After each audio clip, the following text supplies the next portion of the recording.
L'info éco avec Capital. Le coup de gueule du jour est poussé par les agents de Bercy. Des crises de larmes ou encore des pétages de plomb, l'ambiance de travail est loin d'être au beau fixe au ministère de l'économie et des finances. Capital a pu prendre connaissance d'un rapport de Solidaires Finances Publiques. Dans celui-ci, le syndicat déplore une dégradation marquée des conditions de travail des agents ces dernières années. C'est à la Direction Générale des Finances Publiques que ce mal-être se fait surtout sentir. Dans ce département en pleine réorganisation, l'intensification de l'activité, la baisse des effectifs ou encore la complexification de la législation fiscale mettent à mal la santé des agents, au point qu'en 2019, 2 cellules d'écoute psychologique ont été ouvertes. L'infopratique Capital. Payez-vous trop cher les services de votre banque? L'association CLCV vient de dresser son palmarès des frais bancaires dans 127 établissements. Elle a calculé le prix payé par 3 catégories de clients aux besoins différents et comparé les tarifs des services à la carte et les formules dites packagées.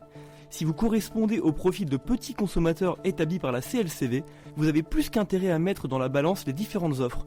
Un même panier de services peut en effet vous coûter jusqu'à 2,5 fois plus cher d'un établissement à l'autre. Alors que vous débourserez 40 € par an à la banque LCL pour le même service, la facture peut grimper à 155 € chez la banque Dupuis de Perceval.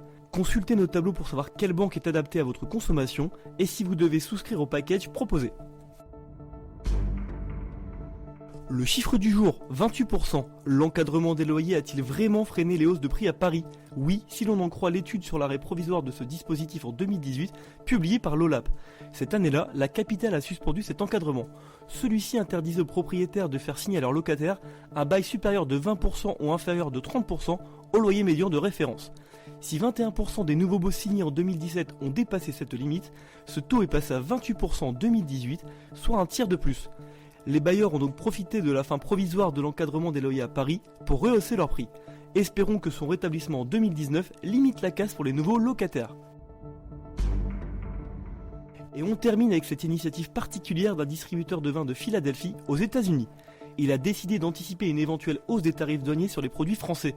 Résultat, il a commandé 35 000 caisses de vin français, ce qui pourrait lui permettre de tenir un an.